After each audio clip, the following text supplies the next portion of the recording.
Welcome to मेडिफाई। आज की video MBBS के लिए नहीं बल्कि नीट एस्पायरेंट्स के लिए। जैसे कि आप जानते हैं भैया नीट हो गई है। नीट के बाद सबने आंसर की भी निकली, सबने आंसर की सब नंबर भी निकाल लिए, लेकिन उसके आगे क्या? आगे जो होने जा रहा है तुम्हारे साथ, या तो तुम्हारे नंबर आ गए हों या तुम्हारे नंबर नहीं आए हैं। अगर आ गए हैं तो तुम खुशी मना रहे हो कि भैया अब तो मेरा एमबीबीएस में एडमिशन हो गया, अब तो मैं डॉक्टर बन के ही जाऊंगा। लेकिन अगर नहीं हुआ तो दुखी होकर बैठ जाना है। Choose your dream, don't settle less, fight for the best. मैंने देखी। क्या बढ़िया था गुरु।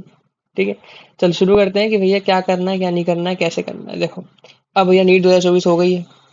अब नीट 2024 हो तो गई है, इसके बाद तुम्हारे पास 5 ऑप्शन है। पहला ऑप्शन कि तुम्हारी एंट्री जो है मेडिकल कॉलेज में हो गई है। सेकंड ऑप्शन, तुम ड्रॉप ले सकते हो 1 साल का। थर्ड ऑप्शन, तुम दूसरा कोर्स कर सकते हो। फॉर सपोज तुम बीएएमएस कर सकते हो, बीडीएस कर सकते हो, बीएचएमएस कर सकते हो। और चौथा ऑप्शन है, आजकल बहुत ट्रेंड में चल रहा है, it is partial drop. Partial drop से हमारे कॉलेज में लड़की आई भी है, तो पार्शियल ड्रॉप चलता है वैसे। बात करेंगे इसके बारे में भी। और लास्ट है स्ट्रीम चेंज कर लो। तो इन 5 ऑप्शन के बारे में बात करने से पहले अपन ये देखते हैं कि ये ऑप्शन किन के लिए बने हैं और कौन कौन सा ऑप्शन में कौन सा आदमी फिट हो रहा है। ठीक है, तो इसमें आती है अपनी 5 कैटेगरी नंबर के बेसिस पे। ठीक है, मैं तो कुछ और ही समझ रहा था। तो 5 कैटेगरी की बात कर लेते हैं, विच इज पहली है 600 प्लस।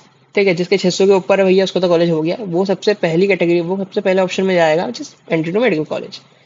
सबसे बुरे लटकते हैं 550 से 600 के बीच में। सबसे बुरे लटकते हैं। क्यों? क्योंकि इनका 50-50 रहता है कि या तो हो जाएगा या तो नहीं होगा, या तो हो जाएगा या तो नहीं होगा।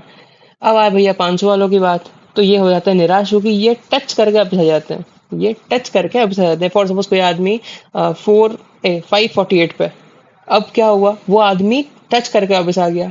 अब बात कर रहे हैं कि भैया 450 वाले, तो इनकी इनकी कहानी अलग है, इनके बारे में थोड़ा और बात करेंगे। And fifth is the 400 and below. सबसे पहले बात करते हैं 600 प्लस। तो 600 प्लस का क्या है भैया? कांग्रेट्स, आपका सिलेक्शन हो जाएगा, आपको सीट जरूर मिलेगी और आप हमारे जैसे कहीं मेडिकल कॉलेज में बैठेंगे और हमारे जैसे सीनियर्स के फाइल लिखते मिलेंगे 3 महीने बाद। शुरू करते हैं 550 की। 550 वालों की बात करेंगे तो 550 प्लस यानी कि 550 के ऊपर और 600 के नीचे। अब ये है बीच के लोग, इनका या तो हो जाए या तो नहीं हो। तो क्या करना चाहिए? इन लोगों को अभी वेट करना चाहिए। प्रॉपर डिसीजन बनाने से पहले थोड़ा वेट कर लो, थोड़ा वेट करो ड्रॉप के लिए या पार्शियल ड्रॉप के लिए। अब पहले सुन लो पार्शियल ड्रॉप होता है क्या। पार्शियल ड्रॉप ये होता है कि तुम दूसरा कोर्स ले लो जो तुम्हें मिल रहा है। फॉर सपोज कि अगर तुम्हें बीडीएस में गवर्नमेंट कॉलेज मिल रहा है, बीडीएस ले लो। बीडीएस ले लो, तुम नीट की तैयारी करते रहो साइड में। अगर अगले साल जो नीट 2025 में जो नीट होगी, अगर उसमें तुम्हारा सिलेक्शन हो जाता है medical college, government medical college में, तो तुम वो जो बीडीएस की सीट है वो छोड़ के तुम मेडिकल में चले जाओगे। ये है पार्शियल ड्रॉप का सीन कि अभी कोई कोर्स ले लो फॉर टेम्पररी रीजन, जब नीट दोगे, नीट में सिलेक्शन होगा तो उसमें चले जाना। इसमें एक दिक्कत होती है, बहुत स्ट्रगल हो जाता है पहली बात से कि भाई तुमको पहले तो बीडीएस भी पढ़ना पड़ेगा और तुमको नीट का भी पढ़ना पड़ेगा, ये पहली दिक्कत है। दूसरी दिक्कत कि इसमें सीट लिविंग बॉन्ड भरा जाता है। सीट लिविंग बॉन्ड क्या होता है कि जब भी तुम कोई सीट लेते हो, तुम्हें अगर किसी छोड़नी है तो तुम्हें उसकी पूरी फीस भरनी है। फॉर सपोज तुम्हारी अगर गवर्नमेंट कॉलेज में 1 लाख भी अगर तुम्हारी फीस है साल की, तो तुम्हें 5 लाख रुपये भरना ही पड़ेंगे उसके। ठीक है, तो ये प्रिकॉशन भी है पार्शियल ड्रॉप का। पार्शियल ड्रॉप में एक सिक्योरिटी होती है कि भाई तुम्हारा कोई साल वेस्ट नहीं होगा, साल वेस्ट नहीं होता। मेरे को इस बार रिक्स लेने का ही नहीं है, बिल्कुल रिक्स नहीं लेने का। अब बात करते हैं अपन किसकी, ड्रॉप की। तो ड्रॉप तो तुमको पता ही है। देन नेक्स्ट ऑप्शन जो था अपने पास वो है अदर कोर्सेज। अदर कोर्सेज में कौन कौन से आते हैं वो मैं तुमको बताया था पहले। अदर कोर्सेज में अपने पास है सबसे पहले BDS dental, then BAMS Ayurveda, then BHMS homeopathy, BHMS homeopathy, और एक बीयूएमएस होता है, बीयूएमएस यूनानी होता है ये। ठीक है, मेरे हिसाब से अगर जो मेरा वो है माइंडसेट कि बीएएमएस जो है वो बेस्ट होता है as compare to BDS, BHMS और बीयूएमएस। क्योंकि बीडीएस में तुम एक पर्टिकुलर एरिया तक रिजिड हो जाते हो, भाई तुम दांत हो, दांत के ना ऊपर देखोगे ना दांत के नीचे देखोगे। बीएमएस में भी गवर्नमेंट सपोर्ट भी कर रही है, तो बेशक बीएमएस वाले को इंजेक्शन लगाने की भी दे दी है, उस पर बवाल भी उठ रहा था। बीएमएस वाले को सर्जरीज भी करने दे रहे हैं, तो भैया ये एमएस भी हो रहा है इसमें, बीएमएस में आयुर्वेदा में सर्जरी होती है। देन क्योंकि बीएचएमएस जो है वो होम्योपैथी, तुम सफेद गोली में अटक जाओगे जीवन तुम्हारा। बीयूएमएस का पता नहीं सिस्टम क्या चलता है, अपने को इतना लोड लेना भी नहीं उसका। ठीक है, तो बीयूएमएस तो मतलब अगर लीस्ट अगर बहुत खतरनाक हालत है तुम्हारी, भैया तुम तुम्हारा ड्रॉप अगर 3 कंसेक्यूटिव ड्रॉप के बाद भी नहीं हो रहा है, 4 के बाद, 5 के बाद भी नहीं हो रहा है, तो तुम BUMS BHMS तक जा सकते हो। लेकिन अगर ट्राई करो तो BAMS BDS ही लेना है। तेरे पास कोई और रास्ता है? Then we talk about stream change। अब स्ट्रीम चेंज क्या है? छोड़ ही दो, टेंशन नहीं, मतलब छोड़ दो। मैं बोल रहा हूँ यहाँ आओगे, यहाँ से ही पढ़ना है तुमको, यहाँ आके भी पढ़ना है। ऐसा नहीं सोचना कि भैया मेडिकल कॉलेज में आके सब ही यहाँ होगा, नहीं, यहाँ से बहुत सारा पढ़ना पड़ता है। इसलिए बोल रहा हूँ सोच लो भी। अगर तुमसे ये नहीं हो पा रहा है और तुमको लगता है कि भैया आप क्या करेंगे यार, तो तुम छोड़ दो। तुम लॉ कर लो, तुम बीकॉम कर लो, तुम जो कर सकता हो वो कर लो। अगर तुम्हारा मन है तो मैं नहीं कहूंगा तुम ये करो। बात तो सही है। दौड़ना तो पड़ता। मेरे हिसाब से तुम्हें दूसरे कोर्स करनी चाहिए, जैसे कि BAMS BDS और BHMS। ठीक है, तो बात करते हैं अपन अब 550 वालों की। 550 की बात होगी, 550 वाले बीच में होते हैं। अब इनको रुकना चाहिए कितने दिन तक? काउंसलिंग तक। ठीक, देन 500 प्लस वालों, तुमने इस साल 500 लाए हो, अगले साल 550 जरूर आ जाएंगे, 600 जरूर आ जाएंगे तुम्हें, और तुम्हारा एडमिशन हो जाएगा। मेरे हिसाब से तुम्हें फुल ऑन ड्रॉप लेना चाहिए, पूरा फोकस के साथ पढ़ाई करनी चाहिए, क्योंकि 500 नंबर ना बहुत अच्छा नंबर होता है। बताए, अगर तुम फर्स्ट अटेम्प्ट सेकंड अटेम्प्ट में 500 ला रहे हो, मतलब तुम एक बार और रुक के अगर तुम 500 ला सकते हो, तो तुम एक बार और रुक के तुम 600 ला सकते हो, 700 ला सकते हो। 500 वाला आदमी एयर रैंक 1 भी लाता है कभी कभी। 500 प्लस इसके पहले अटेम्प्ट में आते हैं, सेकंड अटेम्प्ट में उसके 720 तक आते हैं। शोएब आफ्ताब शायद इतने कुछ थे उसके। देन जो जो हमारे टाइम में था। देन बात करते हैं 450 प्लस। 450 प्लस वालों, तुम तो ड्रॉप लेना पड़ेगा। मेरे हिसाब से जो 550 और 400 प्लस है, ये दोनों सेम कैटेगरी में बिलोंग करते हैं। पहली बात ये सुनो, जो ये सारे नंबर्स मैं जोड़ रहा हूँ, ये सिर्फ मैं जनरल कैटेगरी के बता रहा हूँ। ओबीसी नंबर इसमें से 20 नंबर कम कर लो, कोई इतना फर्क नहीं पड़ता ओबीसी वालों में भी। और ST SC है, इसका 50 नंबर कम कर लो, इसका इतना ज़्यादा फर्क उसमें भी नहीं पड़ेगा। 50 नंबर फॉर ST SC और ओबीसी के लिए 20 नंबर इसमें से कम करते चलना है। जैसे कि फॉर सपोज मैं 600 बोल रहा हूँ फॉर ओबीसी, तो फॉर जनरल, तो ओबीसी के लिए कितना हुआ? 580, और ST SC के लिए 550। नाउ ये ऑल इंडिया कोटा की बात हो रही है। अब बात कर रहा हूँ मैं लास्ट, विच 450 से 400। अब ये जो कैटेगरी होती है, ये कैटेगरी ना बहुत ही मतलब एक तुम नैया में डूब रहे हो। अगर तुमसे कर सकते बने, अगर तुमसे कर सकते बने, फिर तुम साल भर बैठ के पढ़ सको, तो तुम पढ़ लो, तुमको हो जाएगा। तुम हो जाएगा, मैं नहीं बोल रहा हूँ कि नहीं होगा, हो जाएगा। अगर तुम कर सकते हो तो कर सकते हो, कोई इतनी बड़ी बात नहीं है। नीट इज जस्ट एग्जाम, कोई बहुत बड़ा गेम नहीं है। तुम कर सकते हो, अगर तुम में विल पावर है कि हाँ मैं कर सकता हूँ, तुम कर लो, ट्राई लो, कोई चीज नहीं है। और अगर तुम पूछोगे वर्थ इट है, वर्थ इट तो है, वर्थ इट तो है। अगर तुम बोलोगे कि एक साल इसको देना वर्थ इट है कि नहीं है, तो मैं बोलूंगा वर्थ इट है। MBBS को एक साल देना वर्थ इट होता है। तो 450 से 400 वाला मैं एक कैटेगरी में ले रहा हूँ। तुम्हारे पास दो ऑप्शन है, पता मेरे हिसाब से। तुम या तो पार्शियल ड्रॉप ले लो। पार्शियल ड्रॉप मतलब कोई BDS BAMS का कोर्स लेके पटक दो, फीस भर दो वहां पे, और तुम कॉलेज चले जाओ। और शाम को बैठ के नीट का पढ़ना।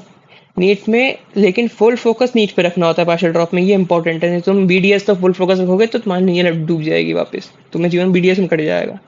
पार्शियल ड्रॉप तुम्हारा साल बचाने के लिए बोल रहा हूँ मैं, क्योंकि बिकॉज लाइफ इज इंपॉर्टेंट यार। तुम अगर एक साल पूरा दे रहे हो और अगर फिर भी तुम्हारे विल पावर इतनी स्ट्रांग नहीं है, तो तुम्हारा फिर अगले साल भी नहीं हुआ तो क्या करोगे? इसलिए बोल रहा हूँ partial drop is best for 400 नीचे। 450 वालों को फिर भी एक बार ट्राई कर सकते हैं, वो लोग निकाल भी लेंगे। 400 के नीचे तुम्हारे, तो तुम पार्शियल ड्रॉप ले लो, partial drop is best for you. मेरे को इस बार रिक्स लेने का ही नहीं है, बिल्कुल रिक्स नहीं ले।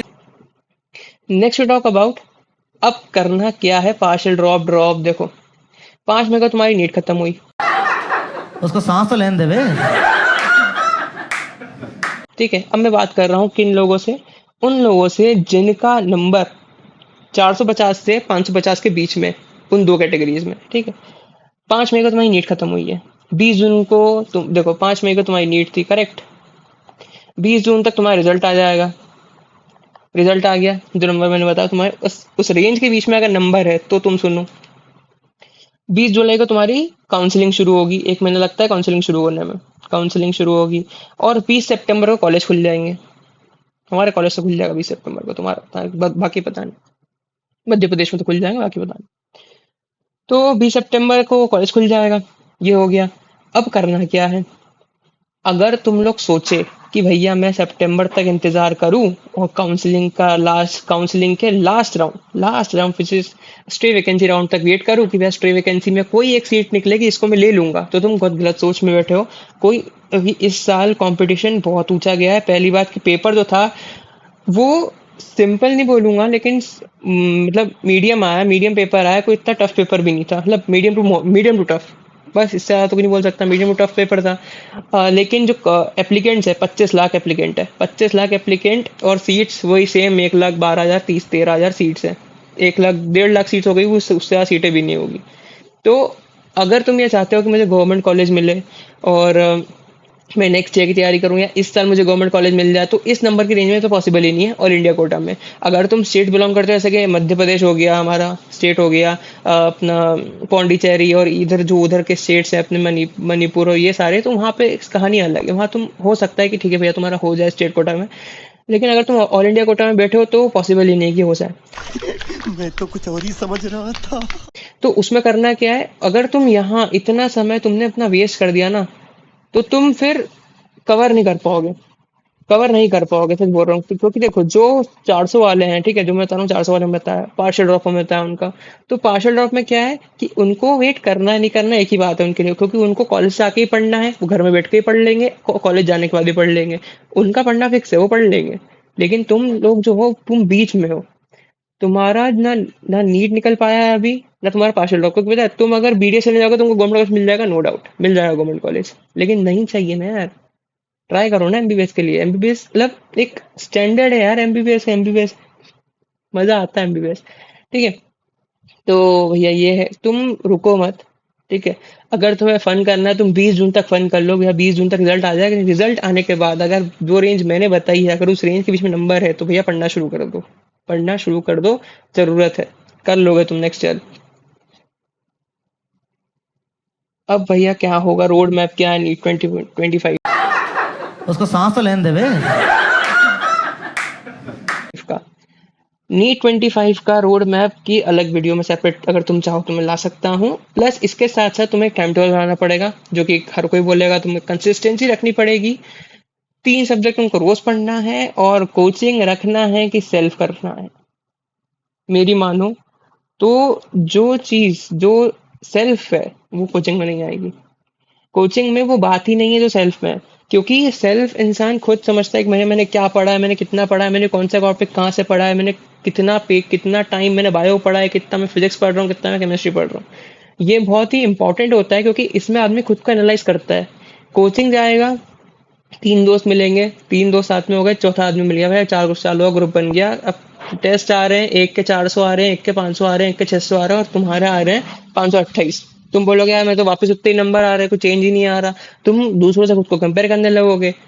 ये कंपटीशन है, कंपैरिजन जरूरी है, लेकिन हर जगह कंपैरिजन जरूरी नहीं क्या बढ़िया था गुरु। होता।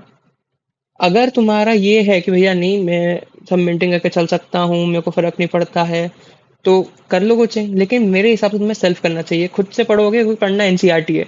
देखो कुछ भी कर लो, पेपर एनसीईआरटी के बाहर नहीं आता, ठीक है, तो कोचिंग वाले तुमको भी खास नहीं पढ़ा देंगे, पढ़ाएंगे एनसीईआरटी किताब ही।